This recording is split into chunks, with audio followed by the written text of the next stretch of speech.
All right, let's go to chapter 41, verse 46. Yosef ben Shloshim Shana be'amdo lifnei Paro melech Mitzrayim. Joseph was 30 years old when he was standing before Paro, the king of Egypt. Vayetze Yosef mifnei Paro. And Joseph went out from before Paro, vayavor b'chol eretz Mitzrayim, and he passed through the entire land of Egypt. So he was 30 years old, and he passed through all of Egypt. Vatas haaretz b'sheva shnei hasava likmatzim. And the land produced by handfuls during the 7 years of abundance. Rashi says, Kitargumo, like Unkwa says, that it means Kanashu Dayara Da'ara, the people of the land gathered. But say the word, but the Veda Lashon Nekarmu Lashon Asiyah. Hello, Eric. Hello, Akiva. Word stays to its literal meaning of to do. Baklikmatzim, by handfuls. Rashi says, Kometz al kometz, yad al yad, hayuotrim. Handful over handful, little by little, did they store away. So they stored away little by little. Meaning to say, they stored the crops away little by little. That's how you save. We're in chapter 41, verse 48. And they gathered up all the food for the 7 years that they were in the land of Egypt. And they put the food in the cities. The food of the field that was around each city, he placed within it. Rashi says, and this was the technology I referred to yesterday. Rashi says, each and every land, Ma'amedes Paraseha, V'nosnin B'tfua Me'afar Makom, U'ma'amedes Atfua Mi'orakev. Basically, each and every land was able, if he put the earth from the produce into the fruit while he was storing it.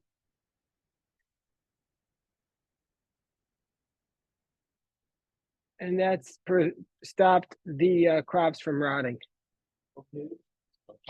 I don't know if it's chapter 41, verse 48.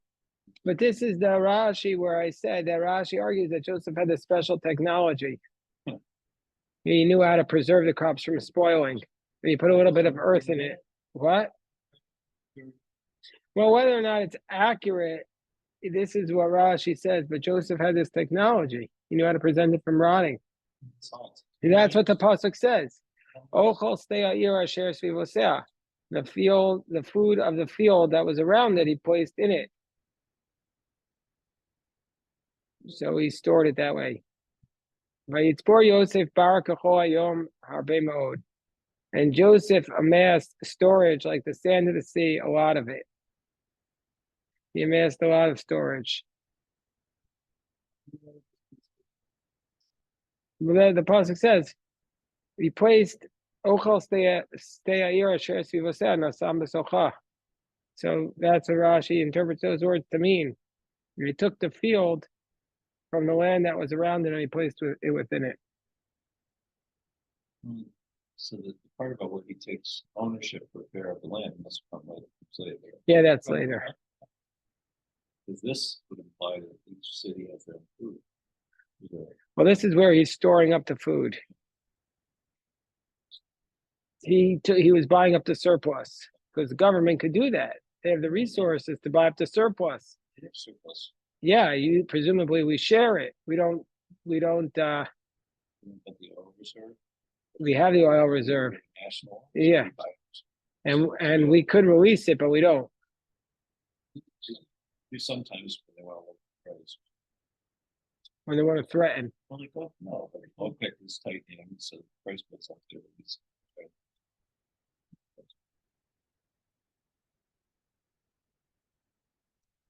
Vayitzbor Yosef barak kachol hayam harbei ma'od. He gathered up a lot of grain. Ad ki chadal spor, until he couldn't count anymore. Kiyem spar, there was no number. Rashi says, Ad ki chadalo asofer spor, till the counter ceased counting. They they couldn't count that high. So now look at this, verse 50. Yosef yuach nebanim b'terem tavosh nat harav. Joseph had 2 children before the famine years. Asher yaldalo asnapos tifera kohen on. And he had 2 children, 2 children before the years of the famine. Hey, Simon. And they were born to Asnat, the daughter of Potiphera, the Kohen of On. Chapter 41, verse 50. Yes? We didn't know. When we read about it before, when Joseph was a servant, we didn't know.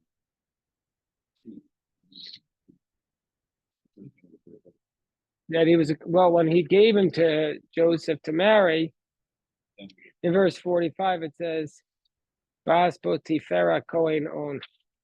You'll see Joseph excludes the Kohanim also from having to pay the tax to the land. We're sure this is the same book. Well, no, we're not sure, but Rashi says it's the same one.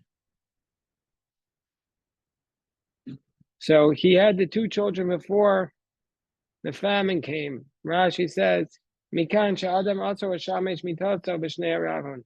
You know how to have children during a famine. That's why he had the children. This teaches us this idea. But there were children who were even born in the Holocaust. There were some children who were born and conceived in the concentration camps. And that was an act of courage. Yeah. There are children who were born in Bergen-Belsen. Yeah, it was miracle babies. Yeah.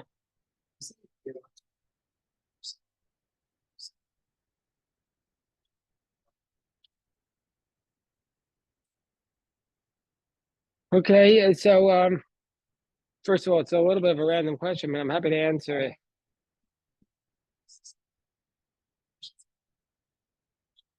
Okay, so the point is that a tzaddik wants to be buried next to a tzaddik. It's a practice to get married next to the tzaddikim. This is why all the synagogues have their own. First of all, the whole idea, first of all, is you should be buried with your family. There's a family grave. That's something that we see in the Bible itself.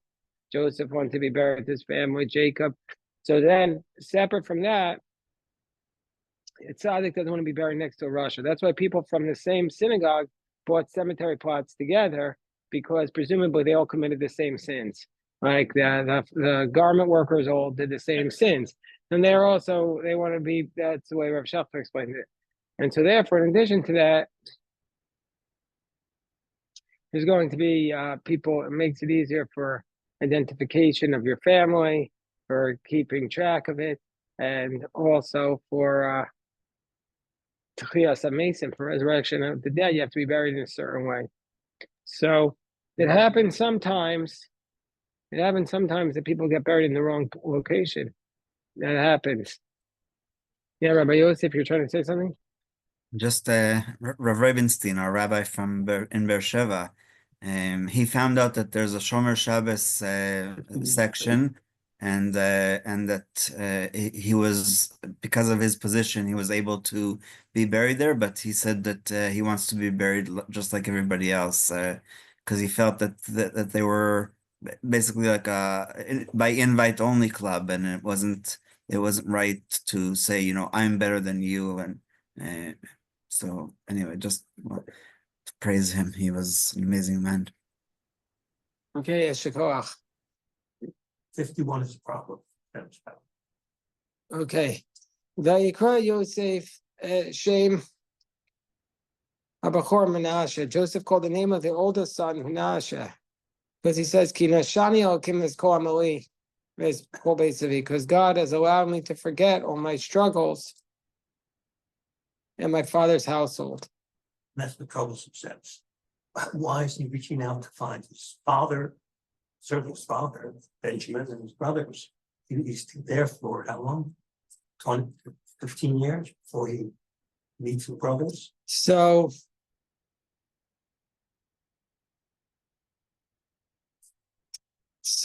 he wanted to forget it. He didn't want to go back. Question is, why did he? There's a lot of theories, a lot of discussion. Why does Joseph not go home?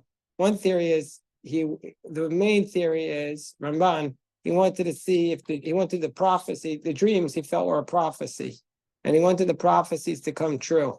And so therefore, for that reason, he had to arrange that the prophecies, that the dreams came true. He felt it was a prophetic calling. Another theory is that he didn't know if his father was in on it. He didn't know if his father wanted him to be sold. He wasn't sure. He never knew the truth because he went there and then the brother sold him. Maybe it was all set up. So he had different theories. Or a third theory is maybe he just was enjoying his success. And if his brothers and his father would come down, he was like pulling a Madeleine Albright. He didn't want anybody to know that he was a Hebrew. Right. Okay, none of them told his father to accept. Could at least call. Send the messengers. So the second child, verse 52, V'Shema Sheni Kara Ephraim, the second child he called Ephraim, because he said, Ki Ephraim el Kim Haaretz Ani. God that has caused me to be fruitful in the land of my suffering. Are these Egyptian names, probably? Master Ephraim. Well, that's a very good question. Certainly they became Jewish names, but it seems like I think the Egyptian. it could be that they're translations of the Egyptian name. Hello, Greg. Hello, Eli. So it could be that they're translations of the Egyptian names. And we're in and the 7 years of the abundance ceased. The 7 years of abundance ceased that were in the land of Egypt. And the 7 years of famine started to come, just like Yosef said. There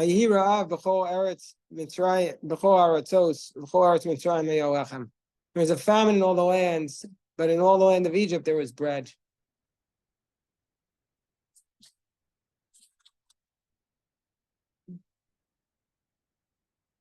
But all the land of Egypt was hungry. And Rashi says, "Hey, Aviva, Mordechai." Rashi says it explicitly why everybody was hungry. I'll just look at it in a moment. But first of all, it says, and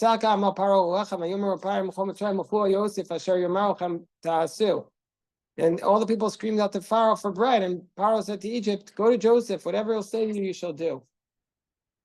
But look at the Rashi. There was bread. But now they had no bread. Why? Before it says there was bread. Rashi says,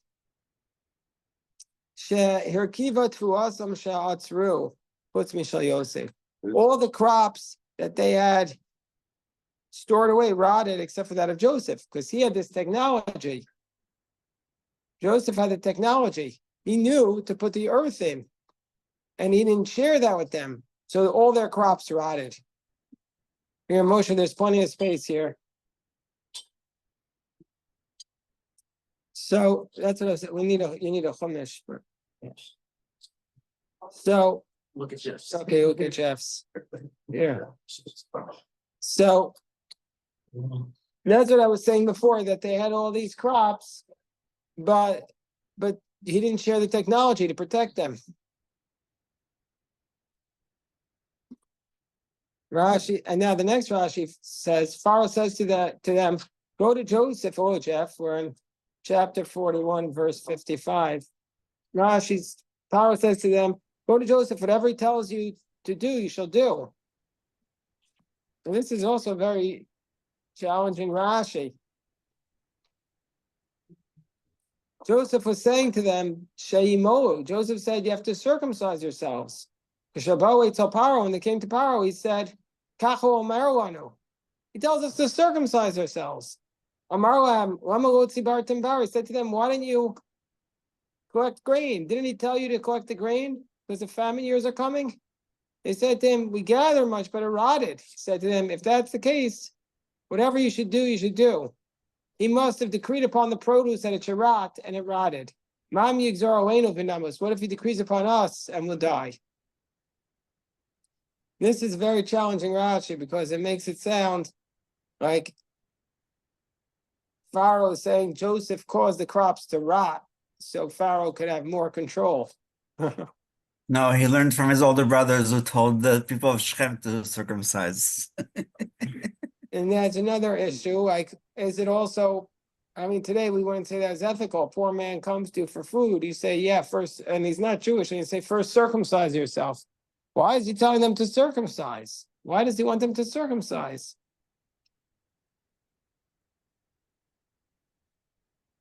So the Gemara in Sota, they have here in a beautiful footnote cited by the Tiferes Yonasan, because Tiferes Yonasan, that's Rabbi Yonasan Eibeshitz. Says they were licentious. He says that this was a euphemism for food.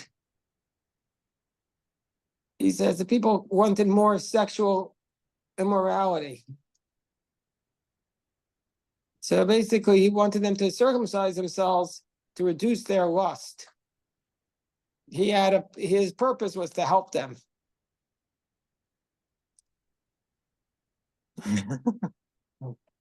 I mean, we would be bothered by this. It gives an alternative. Art Scroll says alternatively, just as Joseph moved the people from city to city, so that when his brothers would come to Egypt, they would not be ridiculed as exiles. So now he told them to circumcise the Egyptians, so that when the brothers came, they wouldn't stand out, basically. They wouldn't stand out. So it's you need it done with that. I mean, that's also a challenging explanation. If What? how many people were there? 10,000, 50,000, 100,000. So that 12 guys can come in and not feel uncomfortable. That wasn't certain. Apparently, that's the. Well, maybe all their families, All but the Egyptians circumcised, if there was famine in the whole land, then we're talking about many people who he's starting to circumcise. I mean, also it seems like it's one more step in if you can imagine resentment at Joseph and his descendants, you can imagine it coming from this. Yeah, he gave us food, but the Jews made us circumcised. I mean, that's a challenging. If they weren't already resentful because all the food rotted except Yosef's. I'd say that's a pretty good start. The question is really when he told them to circumcise, because based on what Rashi is saying, he told them 7 years before, but that doesn't make sense. Why he told them about No, he's not saying he told them. be. He's not saying he told them 7 years before. He said now during the famine they come and he says circumcise. But 7 And he years says- before, Verse 55, Rashi says, "Kol tva shatzru hirkiva," that everything that they collected during the years of the plenty rotted. So I'm saying Right. that I think that's really the question that we have to ask. Did he tell them as part of the 7-year plan to circumcise and to collect and to gather the wheat, or did he tell them only after the fact? That's where the negative so would be, right? Rashi seems to imply that it's based upon now when there was a famine, they came to Joseph for food, and he said, "Go circumcise yourself." And they said, "We don't want to do this." So Pharaoh said, "He told you to store the crops, and did you listen?" They said, "Yeah, we listened, but the crops rotted anyway." So he said, "Oh, for sure listen, because he must have decreed upon the crops that they should rot." So this is an alternative explanation for why the crops rotted. One, before we said that Joseph didn't have the technology that they didn't have, but alternative is they're being punished for their Sexual their sins. licentiousness. So now the verse says, "Va'arav hayal pnei kol haaretz." The famine was over the whole land. Vayiftach Yosef et kol asher bahem. And Joseph opened all that he had within them. Vayishbor Mitzrayim, and he sold it to Egypt. Rashi says shavor is expression of sell. He sold it. There was no food lines. There was no welfare state. The nanny state is in the last 100 years. Never was such a thing as a nanny state, right? That was it. That was something that I don't think there was. Was there a nanny state in the Depression? No. It was yeah, right, it caused it. But people were, I mean, there were churches, there were NGOs, so to speak, food kitchens, but there wasn't a, yeah, but there wasn't a welfare, so it wasn't necessarily Joseph's responsibility to give it out to everybody, but it certainly wasn't generous. He sold it. As it says, For the record, I don't think we have a nanny state today. what do you mean? We have, Half the people don't have $400 in their savings account. yeah, but I'm saying the idea that the government has, the government gives Medicaid, the government gives welfare, food stamps. This is something that the government didn't give 100 years ago. I was maintaining that's a nanny state. That's a state to its job. Okay, but I'm saying, but it never, even if you say that, but it was never done. The government never did it 100 years ago. Government didn't do it 100 years ago. They do it now. So, That's what I'm taking issue with for the record. That's another. okay. Yes, Jerry. Were you referring to the Great Depression in the 1930s when there was great unemployment? There was Yeah. Do you remember that? Do you remember that, Jerry? yes, the government did hand out what was called relief packages. I think once a month, households got a cardboard box with flour and a few other things. I remember canned salmon. You remember getting that? Yes. Wow. Who needs a history book when we got you, Jerry? That's pretty impressive. It's an amazing addition to this discussion. Jerry's birthday is coming up in January. Jerry's going to be 100. Jerry, what's your birthday, Jerry? What's your birthday? I don't know if he might be too modest to share it. Let's have a special celebration. Yeah, but on the Zoom, Jerry, he doesn't, Jerry won't come in person. He doesn't like to, there's a way you get to 100. It's by not getting germs. But congratulations, Jerry. Thank you. What's your birthday, Jerry? What's your birthday? Again, I would rather not say. He doesn't want to say it. Okay. I remember it's in January, but we don't want to give him We'll attention. do the research. No. He doesn't want any attention. He doesn't want attention. Okay. I'm just saying it's not every day you could be going to a Rashi study session and then somebody talks about his experience during the Depression. It's January with my mother's 100th birthday. Well, The same age. but yeah, but your mother grew up in what town? Cleveland. Oh, so Jerry grew up in Chicago. Same place, Cleveland, Chicago. They're pretty close, Midwest. Just some drive. All right, let us stop in minute at this time. Let us stop the Chicago. Oh, wait. Before everybody goes, before everybody.